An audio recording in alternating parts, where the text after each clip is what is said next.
Shalom, datang dan saksikanlah Ekumene Choir Konser.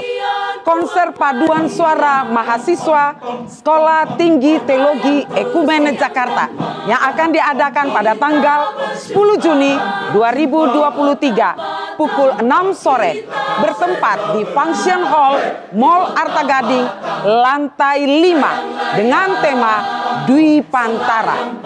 Konser ini merupakan konser penerimaan anggota baru Ekumene Choir yang akan berkolaborasi dengan anggota lama. Jangan lupa catat tanggalnya dan pastikan Anda hadir pada tanggal tersebut. Tuhan Yesus memberkati.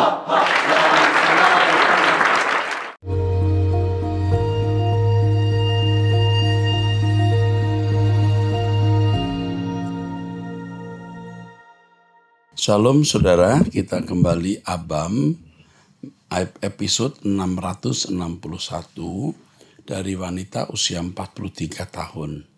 Shalom Om Eras, shalom. Pernikahan saya memasuki tahun ke-16. Suami saya suka mabok dan pergi entah kemana malam-malam.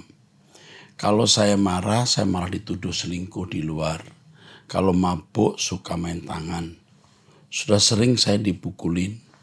Apa yang harus saya lakukan? Saya nggak berani melapor, takut mental anak-anak yang menginjak dewasa terganggu. Orang-orang di keluarga nggak ada yang percaya kalau suami suka mukul. Karena di luar suami orang humble, royal, baik ke semua orang.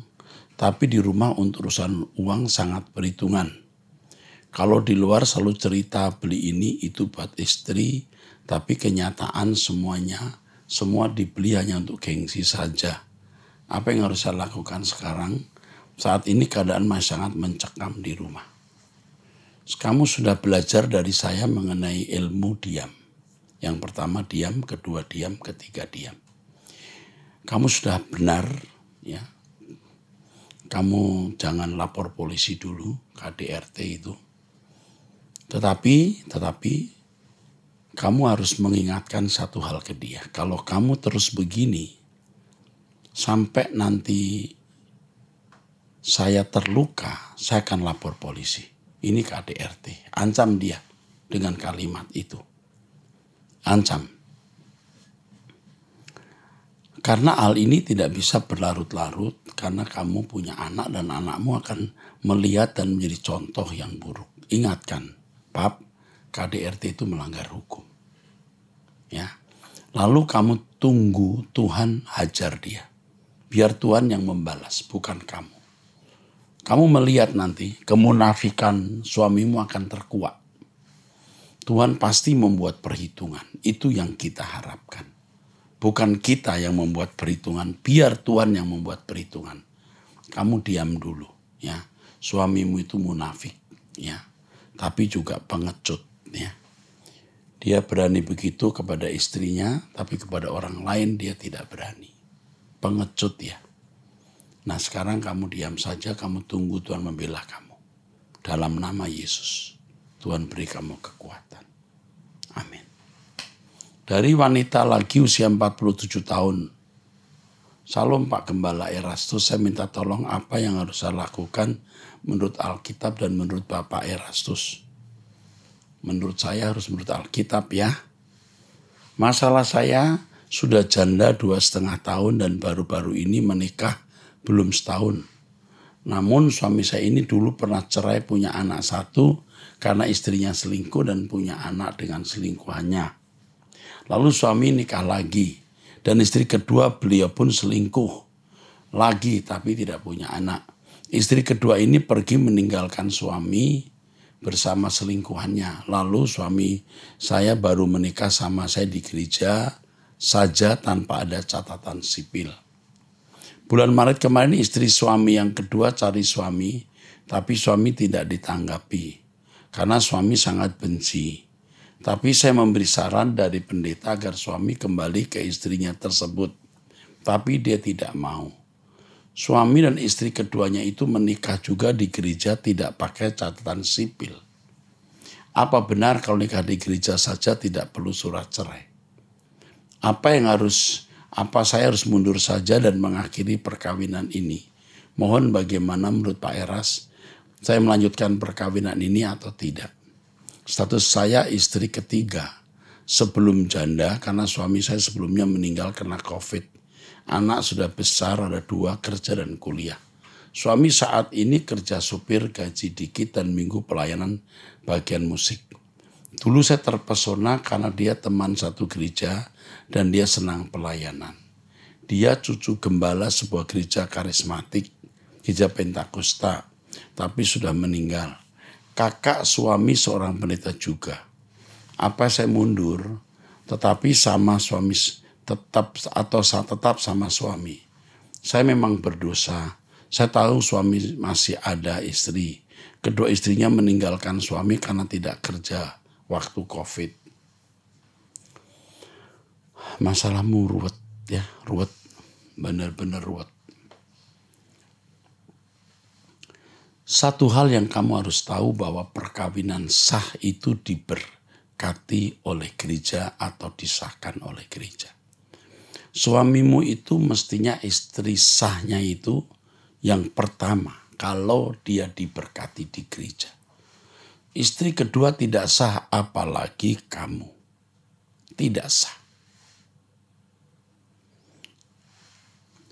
Pemerintah hanya mencatatkan tapi tidak mengesahkan.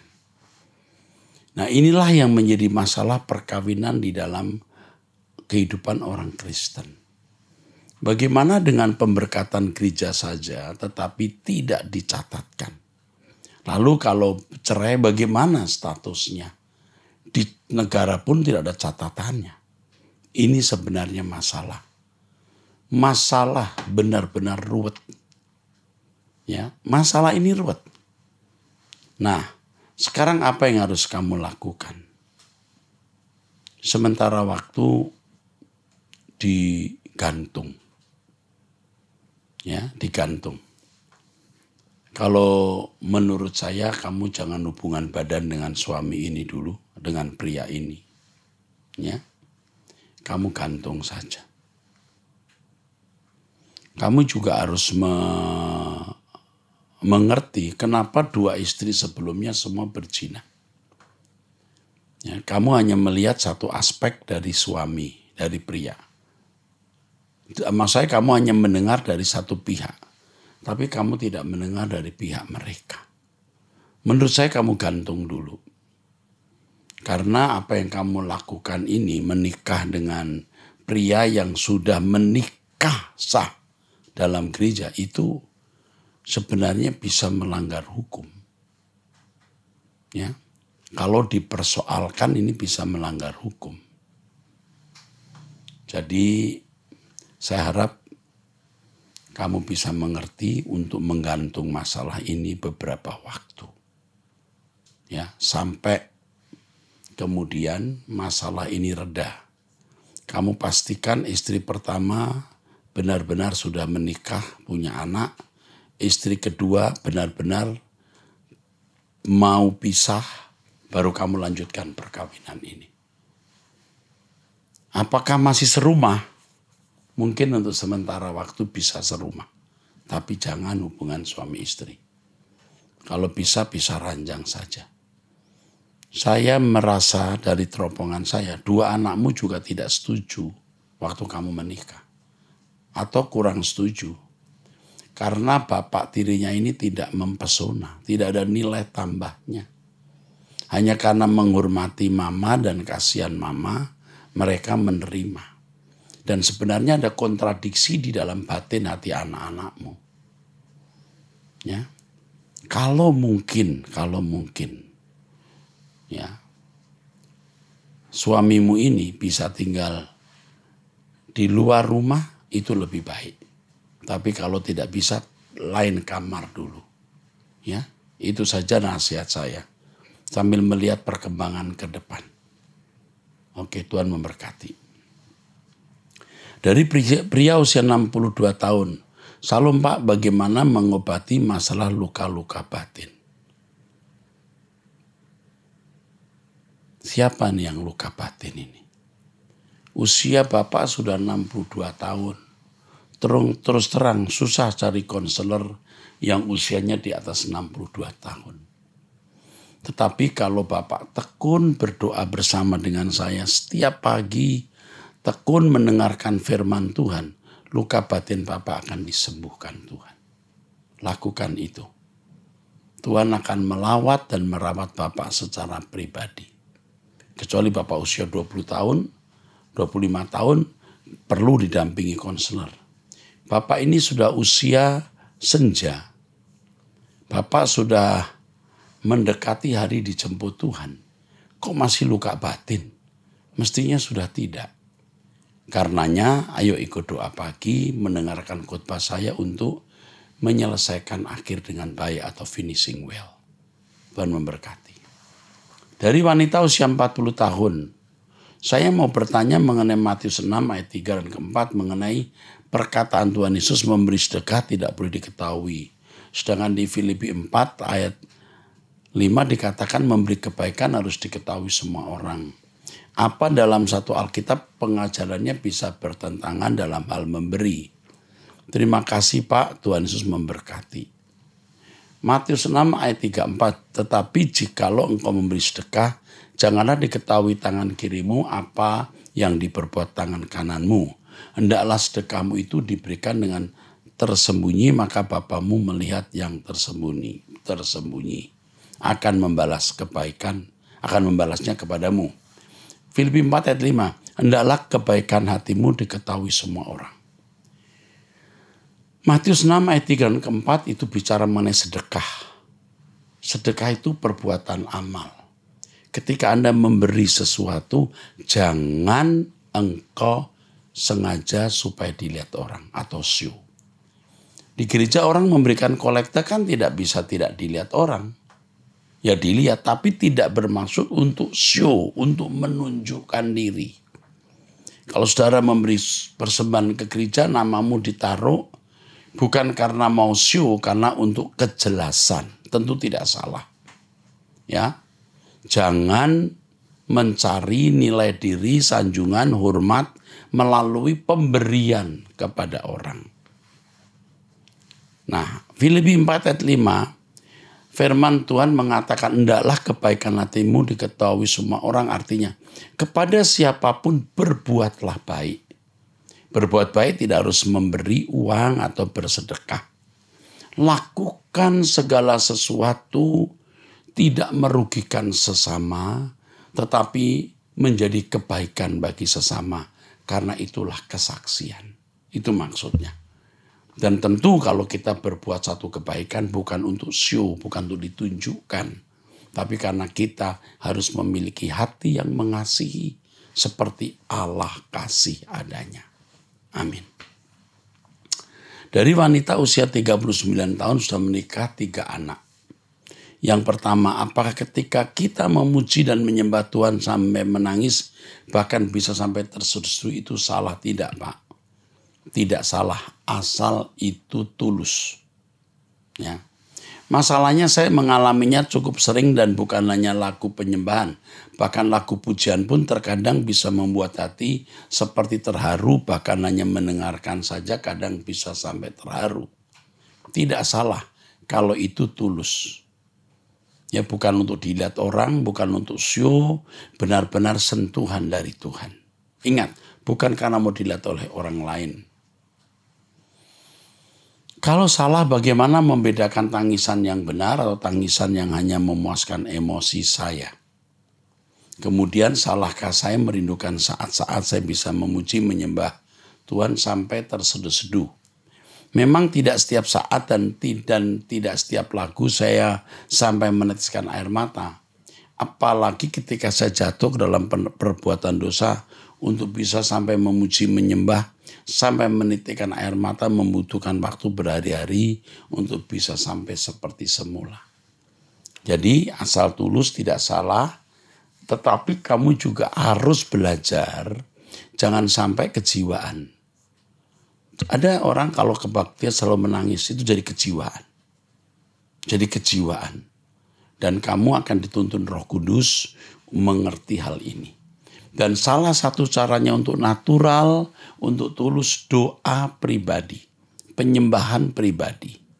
Di situ baru akan bisa menemukan kemurnian, naturalnya dan ketulusan doa.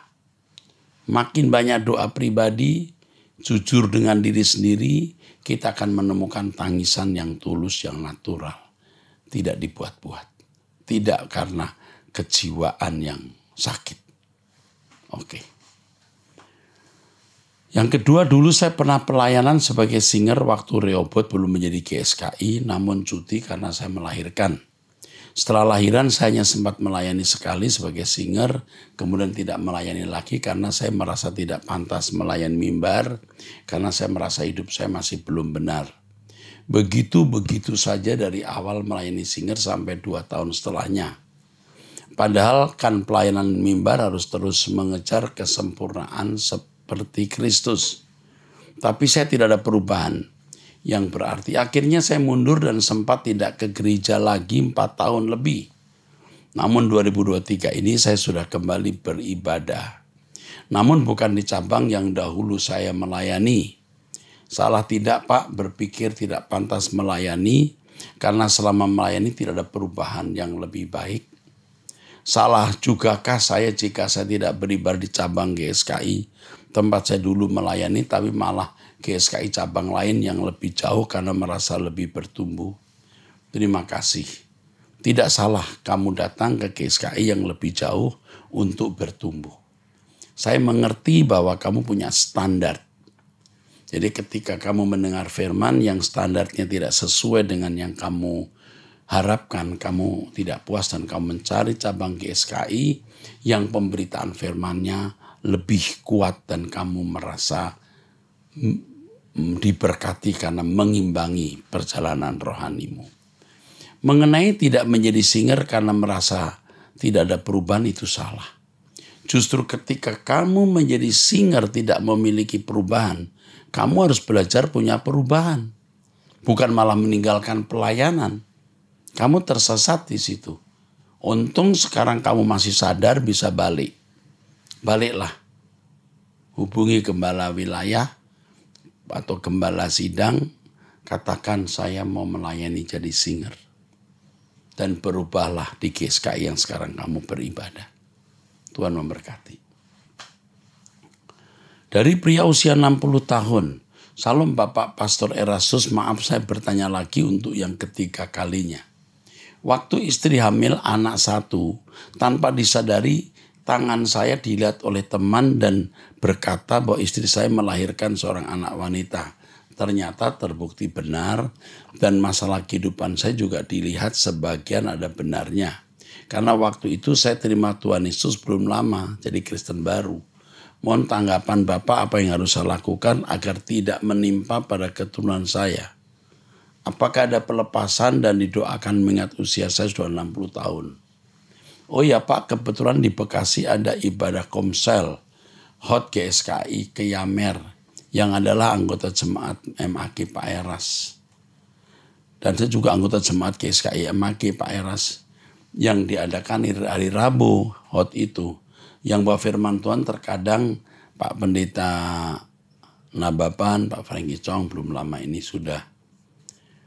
Mohon dukungan doanya rencana mau operasi hernia di RSPAD di cover sama BPJS. Apakah berdosa terkadang timbul pikiran was-was dan cemas? Apakah itu masalah operasi? Takutnya ada obat-obat yang tercover sama BPJS dan setelah operasi saya harus istirahat otomatis. Tidak ada pemasukan mengingat pekerjaan saya sebagai seorang pengamen seniman untuk kebutuhan sehari-hari. Oke, yang pertama pelepasannya.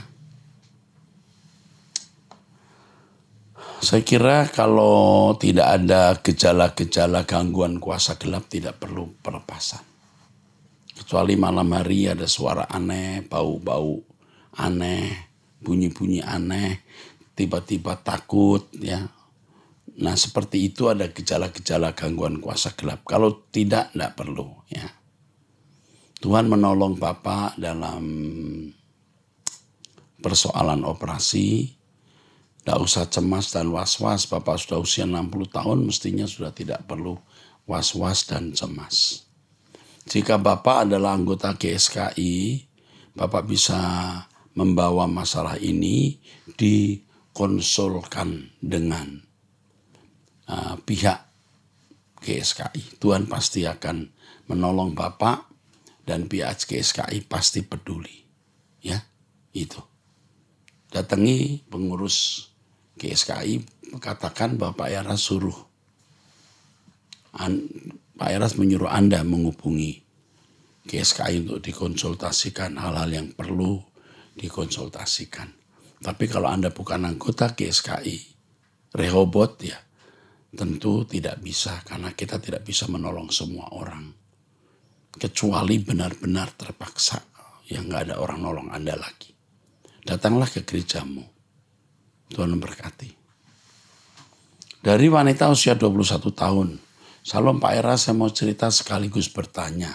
Jadi gini Pak, saya sudah pernah berada di titik terendah dalam hidup sekitar 3-4 tahun yang lalu. Dan pada saat itu saya benar-benar tidak tahu harus berbuat apa. Rasanya butuh sekali pencerahan.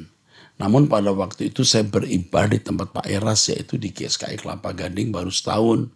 Dan saya belum sungguh-sungguh mengikuti program-program yang dibuat di GSKI. Akhirnya mulai saat itu di samping saya mendengar khotbah Pak Eras, saya pun menemukan video di YouTube. Namun jujur saja Pak, video tarot ya di YouTube. Namun jujur saja Pak, waktu itu kapasitas tontonan yang saya lihat lebih banyak menonton video tarot. Saya melihat tarot di sekian banyak channel, tapi pada akhirnya saya mengikis satu persatu channel yang tidak ingin saya lihat lagi, hingga saat ini hanya ada 2 channel yang saya lihat. Jujur Pak, pada waktu menonton tarot sangat membantu saya sekali di samping mendengar khotbah Pak Eras dan berdoa. Bahkan seiring berjalannya waktu, terkadang saya merasa apa yang disampaikan Pak Eras bisa berkaitan dengan tarot yang saya lihat. Tapi Pak, sekarang saya ingin sekali berhenti menonton tarot. Rasanya jadi seperti ketergantungan walaupun masih sedikit berkurang menontonnya. Bagaimana ya Pak agar saya bisa lepas 100% dari nonton tarot? Karena saat ini saya jadi takut Tuhan akan marah ya dengan saya karena menonton tarot. Mohon pencerahannya Pak Eras. Kamu masih muda tapi kamu punya kerinduan untuk mencari Tuhan. Itu bagus, ya. Ini satu hal yang baik, ya. Kamu mestinya tidak lagi nonton tarot, ya. Sebab bagaimanapun di dalam tarot itu, ya, ada unsur-unsur, bisa ada unsur-unsur okultisme, unsur-unsur gambling ya. Dan itu akan membuat kamu tidak bisa fokus dengan Tuhan ya. Tarot ya adalah sekelompok kartu ya yang umumnya digunakan untuk kepentingan spiritual atau ramalan nasib. Dan itu mesti tegas sekali ditinggalkan. Ya, benar-benar harus ditinggalkan. Semua yang bersifat spekulatif, ramalan harus ditinggalkan. Ikutlah doa pagi, ikutlah firman Tuhan yang saya sampaikan, lalu kamu akan dibebaskan dari tarot. Tinggalkan. Percayalah di dalam Tuhan kamu aman, ya. Tidak usah melihat ramalan. Ikut Tuhan. Hanya Tuhanlah perlindungan kita. Ramalan-ramalan di luar Tuhan itu okultisme. Itu kuasa gelap. Bisa benar. Artinya ramalannya bisa benar. Setan juga bisa mengarrange ya. Oke. Saya kira itu saja. Sebaiknya kamu tidak melihat tarot lagi. Sekarang dari wanita usia 33 tahun. Salam, suami saya suka sekali marah. Tidak ada apa-apa pun dia suka cari masalah untuk diributkan. Dan kalau sudah marah dia mengeluarkan kata-kata bego, tolol, setan, ngata-ngatai saya. Usia masih 33 tahun ibu ini. Belum lagi suami saya ini ribut dengan tetangga yang pada akhirnya tetangga saya kedapatan CCTV menaruh semacam kelapa dan kain putih di rumah kosong di samping saya. Saya lihat dari CCTV saat saya tidak di rumah. Saat ini suami sedang nggak kerja karena dipecat sejak Desember akibat pengurangan karyawan dan belum dapat kerja sampai sekarang. Suami semakin kacau, sering marah-marah, nggak ada apa-apa pun marah, bahkan hal sepele seperti saya bangunin dia tidur karena dia sudah sangat siang, dia bisa marah sampai bego-begoin dan tolol-tololin saya di depan anak saya. Lalu anak saya sekarang umur 2 tahun belum bisa bicara, sering nangis dan ngamuk. Menurut dokter dia ada trauma. Karena dulu waktu usia 6 bulan saya sering ribut sama suami. Sejak anak saya umur 1 tahun, sekalipun suami saya cari masalah untuk diributkan, saya selalu diem. Saya nggak tahan setiap dia marah-marah, selalu maki-maki saya dengan kata-kata kotor, bego, tolol, goblok, setan. Saya terus bertekun dalam doa. Tapi semakin hari sampai hari ini, suami saya justru semakin parah. Bahkan belum dapat kerja. Rasanya mau nyerah. Tapi setiap muncul pikiran begitu ada suara hati saya bilang, nggak boleh menyerah. Tapi rasanya sulit sekali.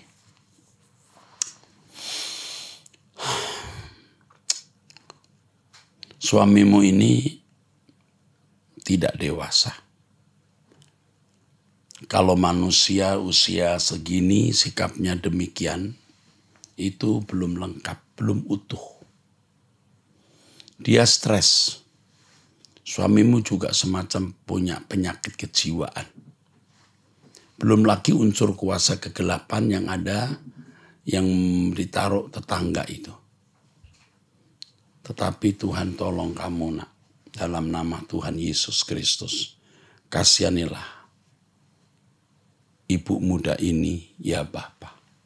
Aku mohon perlindunganmu atasnya. Amin. Kamu sudah memiliki sikap yang benar, diam saja. Kamu berkata kok semakin menjadi-jadi. Tidak. Ada waktu suamimu akan berhenti dari marah-marah ini. Jadi kamu tenang saja, hadapi ya. Sementara kamu harus serius merawat anakmu yang belum bisa bicara sudah umur 2 tahun ini. Dalam situasi hidup kamu yang begini krisis, Tuhan tidak meninggalkan kamu. Kamu harus terus mencari Tuhan. Kamu mencari Tuhan bersama-sama dengan saya. Ya kiranya apa yang saya sampaikan ini dan doa saya tadi memberkati kamu. Pasti ada ujungnya. Bersabarlah nak. Tuhan memberkati kamu. Dari wanita usia 18 tahun. Salam Pak Eras, Pak saya anak yang baru lulus SMA. Saya menjalankan bisnis dengan membungakan uang, tapi saya bungakan dengan kesepakatan dua belah pihak yang saling menguntungkan. Contohnya dia pinjam uang dengan bunga 10% untuk usaha. Apakah salah saya membungakannya? Dan contoh lainnya dia menunggu gajian. Dia pinjam uang. Apakah itu salah Pak? Saya lagi bimbang, tolong beri penjelasan. Nasihat saya kamu jangan lakukan. Cari nafkah dengan cara ini. Sebab yang berhak membungakan uang itu bank. Nanti suatu saat uang kamu dipinjam dan orang tidak kembalikan. Kalau kamu menuntut, kamu tidak punya dasar hukum untuk menuntutnya. Apalagi pakai bunga uang. Tidak ada catatan. Kamu harus meninggalkan cara mencari nafkah demikian ini. Carilah cara lain. Ya, untuk itu jangan membungakan uang ini. Kau masih muda ya. Kok bisa lo membungakan uang ya. Oke, sampai di sini episode ini. Sampai jumpa di episode yang akan datang. Tuhan memberkati.